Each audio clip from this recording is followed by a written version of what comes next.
بسم اللہ الرحمن الرحیم۔ اعوذ باللہ من الشیطان الرجیم، بسم اللہ الرحمن الرحیم وبہ نستعین۔ ہماری گفتگو لمعہ چہارم کے کتاب شفعہ میں ہے۔ الحمدللہ لمعہ چہارم کی یہ تیسری کتاب غالباً۔ اب شفعہ کے حوالے سے ہم پہلے آپ کو شفعہ کی لغوی معنی بتائیں گے، اس کے بعد شفعہ کی اصطلاحی معنی بتائیں گے، اور پھر شفعہ کے کچھ شرائط بھی ہو سکا تو آج کے درس میں بتائیں گے۔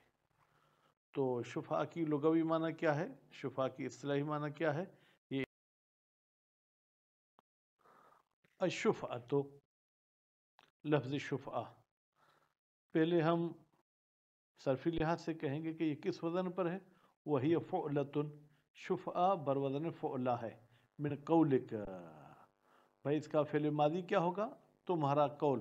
شفعتو کذا بکذا، میں نے فلاں چیز کو فلاں چیز کا جوڑی دار بنایا۔ یہ کب جوڑی دار کا لفظ کہتے ہیں؟ اذا جعلتہ، جب تو قرار دے اس دوسری چیز کو، پہلی چیز کو، شفعن دوسری چیز کے ذریعے جوڑی دار بنایا ہے۔ اے زوجن، یعنی پہلے وہ جو ہے کیا ہے اکائی کا عدد تھا، اب یہ جو ہے کہ جفت کا عدد ہو جائے گا۔ کأن شفیع یجعل نصیبہ، گویا کہ شفیع جو شفعہ جاری کرتا ہے وہ قرار دیتا ہے اپنے حصے کو شفعن ساتھی، بنصیب شریک ہی، اپنے شریک کے حصے کے ساتھ۔ وَأَصْلُهَا، شفعہ کی اصل معنی کیا ہے؟ التقویت، کسی کام کو قوت بخشنا، والاعانت، اور کسی کی مدد کرنا۔ وَمِنْهُ شفاعت وشفع، وَمِنْهُ کی ضمیر جائے گی اصل کی طرف۔ اصل یعنی یہی لغوی معنی سے ہے الشفاعت وشفع۔ مثلا ہم کہتے ہیں کہ بھائی قیامت کے دن ہم گناہگار جو ہے وہ اتنے جو ہے قوی نہیں ہوں گے، اتنے جو ہے کیا ہے ہم اپنے اعمال کے ذریعے اپنی جان نہیں چھڑا سکیں گے، اس لیے کوئی اور مددگار آئے گا جو ہماری مدد کرے گا۔ وشفع، ہم تنہا ہوں گے، کوئی اور آگے ہمیں جوڑی دار بنے گا اور ہم خدا کے نزدیک جو ہے کیا ہے وہ اپنے گناہوں سے جان چھڑا سکتے ہیں۔ یہ تو ہو گئی جناب شفعہ کی لغوی معنی۔ وشرعن، شریعت میں شفعہ کس سے کہتے ہیں؟ استحقاق شریک، شریک حقدار ہے، الحصۃ المبیعۃ فی شرکتہ، اس حصے کا جو بیچا گیا ہے اس کے شرکت میں۔ اب تھوڑا سا میں شفعہ کا مطلب بتا دوں۔ شفعہ کہاں پر جاری ہوتا ہے؟ مثلا ایک ملکیت ہم دو بھائیوں کی تھی یا دو دوستوں کی تھی، ہم دو اس ملکیت میں شریک تھے، لیکن وہ حصہ تقسیم نہیں کیا ہوا تھا کہ سیدھے طرف والا فلاں کا ہے، الٹے طرف والا فلاں کا ہے۔ اب میرا جو شریک ہے اس نے اپنا حصہ کسی تیسری پارٹی کو بیچ دیا، تو شریعت نے مجھے اختیار دیا ہے کہ تم ان کا معاملہ توڑ دو اور جو اس نے حصہ بیچا ہے وہ تم اپنے لیے لے لو، لیکن کچھ شرائط کے ساتھ۔ خوب تو کہتے ہیں شریک کا حقدار ہونا اس حصے کا جو بیچا گیا ہے فی شرکت ہی، اس کی شرکت کے زمانے میں۔ ولا یحتاج الی قید الاتحاد، فرماتی یہ جو تعریف ہم نے شفعہ کی یہ محتاج نہیں ہے کہ اس میں ہم اتحاد کی بھی قید لگیں کہ ایک شریک ہو، وغیر الاتحاد، یا اتحاد کے علاوہ کوئی اور شرط لگائیں، مما یعتبر فی الاستحقاق، وہ شرائط جو حقدار ہونے میں معتبر ہیں۔ کیوں؟ لاستلزام الاستحقاق لہ، اس لیے کہ جب ہم نے کہا کہ حقدار ہونا، اس کا لازمہ یہ ہے کہ للاتحاد، اکیلا ہوگا تو حقدار ہوگا، اگر اکیلا نہیں ہوگا تو حقدار نہیں ہوگا۔ بس استحقاق میں قید اتحاد گویا کہ چھپا ہوا ہے۔ وَإِنَّمَا يَفْتَقِرُ إِلَى ذِكْرِهَا، بتحقیق مصنف صاحب محتاج ہے الی ذکرہا، کہ اتحاد وغیرہ کو بیان کرے احکام شفعہ میں۔ ولا یرد النقض، اب کہتے ہیں یہ جو آپ نے شفعہ کی تعریف کی اس پہ تو ایک نقض وارد ہوتا ہے، یعنی یہ مانع اغیار نہیں ہے، یعنی نقض ہوتا ہے فی تردہی، مانع اغیار ہونے میں۔ کیسے؟ بشراء شریک حصت شریکی، اگر ایک شریک اپنے شریک کا حصہ خریدتا ہے، کوئی تیسری پارٹی نہیں خریدتی، فَإِنَّهُ بَعْدَ الْبَيْعِ، بتحقیق یہ شریک بیع کے بعد یصدق استحقاق شریک، اس پر یہ لفظ فٹ آتے ہیں کہ یہ حقدار ہے شریک کس کا؟ الحصۃ المبیعۃ، اس حصے کا جو بیچا گیا ہے، فی شرکت ہی، اس شریک کے شرکت کے زمانے میں۔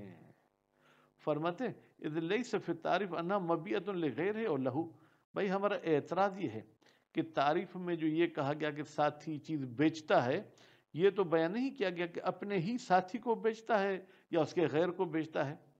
وَكَمَا يَصْدُقُ الْإِسْتِحْقَاقُ بِالْأَخْذِ يَصْدُقُ بِنَفْسِ الْمِلْكِ، اور جس طریقے سے استحقاق صدق کرتا ہے بالأخذ، شفعاء کے لینے کے ساتھ، اسی طریقے سے یہ استحقاق صدق کرتا ہے بنفس الملک، خود مالک بننے سے۔ دونوں صورتوں میں اس شہید ثانی اس اعتراض کو صحیح نہیں مانتے ہیں۔ فرماتے وَوَجْهُ دَفْعِهِ، اس اعتراض کے دفع کرنے کا دلیل طریقہ یہ ہے کہ ان الاستحقاق المذکور ہونا، بتحقیق وہ استحقاق جس کا ذکر کیا گیا یہاں پر، یعنی جب شریک کو بیچتا ہے، شریک کے لیے المقتضی لکونی شریکن حال شرکت ہی، فرماتے یہ استحقاق تقاضا کرتا ہے لکونی شریکن، کہ شریک ہے کب؟ حال شرکت ہی، شرکت کے وقت بھی۔ والامر فی البیع لیس کذالک، لیکن جب شریک کو بیچتا ہے تو اس وقت گویا کہ وہ شریک نہیں ہے۔ کیوں؟ بیچنے سے پہلے شریک تھا، بیچنے کے بعد تو اب شریک نہیں ہے، اب تو پوری ملکیت اس بندے کی ہو گئی۔ لأنہ حال شرکت غیر مستحق، اس لیے کہ یہ شریک جب تک شرکت کا تھا تو یہ حقدار نہیں تھا شفع جاری کرنے کا، کیونکہ اس نے بیچی نہیں تھی۔ وہ بعد الاستحقاق، اور جب اس نے بیچ دی، اب فرض کریں کہ ہم کہتے ہیں شفع کا حقدار ہو گیا، لیکن لیس بشریک، اب تو شریک نہیں ہے۔ کیوں؟ اس لیے کہ اس نے تو وہ چیز بیچ دی۔ اذ المراد بشریک ہونا، اس لیے کہ شریک سے مراد باب شفعہ میں کیا ہے؟ الشریک بالفعل، جو اس وقت شریک ہو، لأنہ المعتبر شرعا، اس لیے کہ شریک بالفعل ہونا یہ معتبر شرعی طور پر، لا ما کان فیہ شریکا، وہ شریک معتبر نہیں ہے جس میں ماضی میں شریک تھا، ما ارتفاع شرکت، جبکہ اب شرکت بھی کیا ہے؟ ختم ہو گئی۔ نظر کرتے ہوئے الى عدم اشتراط بقاء المعنى المشتق منه فی المشتق، ہم کہتے ہیں شرط نہیں ہے کہ باقی ہو مشتق منہ کی معنی مشتق میں۔ یہاں تھوڑا سا علم اصول کے ایک قاعدے کی طرف یہ کیا ہے ہم اشارہ کر دیں ہیں، وہ یہ تھا کہ مشتق حقیقت ہے اس کام میں جو ابھی مصروف ہے اس شخص کے لیے، یا من قضا میں بھی جو ہے کیا وہ حقیقت تھا، تو ہم نے وہاں پر کہا تھا من قضا انہو میں حقیقت نہیں ہے۔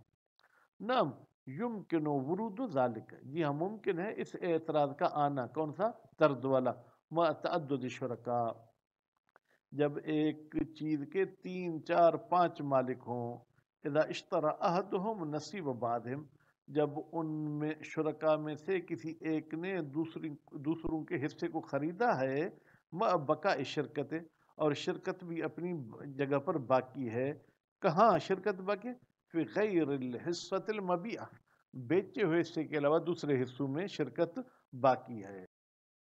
ہم کہہ سکتے ہیں کہ دوسرے شرکاء اخذ بشفعہ کر سکتے ہیں، یا خود یہی شخص جس نے خریدا ہے یہ اخذ بشفعہ کرے، کیونکہ شرکت ابھی تک باقی ہے۔ وَلَوْ قَيَّدَ الْمَبِيعَ، اگر مصنف صاحب قید لگاتا مبیع کو، بِقَوْنِهِ، کہ بھائی یہ مبیع جو ہے لغیر المستحق، غیر مستحق کو بیچی جائے تو شفعہ جاری ہوگا۔ او علق الاستحقاق، یا یہ شخص مصنف شہید اول استحقاق کو معلق کرتا بتملک الحصہ، حصہ کے مالک بننے پر، تو پھر تعریف میں اعتراض نہیں ہوتا۔ فقال، مصنف یوں کہتا استحقاق شریک کا حقدار ہونا تملک الحصۃ المبیعہ، کہ مالک بنے اس حصے کا جو بیچا گیا ہے، الی آخر ہی، تعریف کے آخر تک دیکھیں، سلم من ذالک، پھر اس اعتراض سے بچ جاتا۔ کیوں؟ لأن استحقاق تملک، اس لیے کہ مالک بننے کا حقدار ہونا غیر استحقاق الملک، یہ کسی ملک کے جو ہے کیا ہے استحقاق سے الگ ہے۔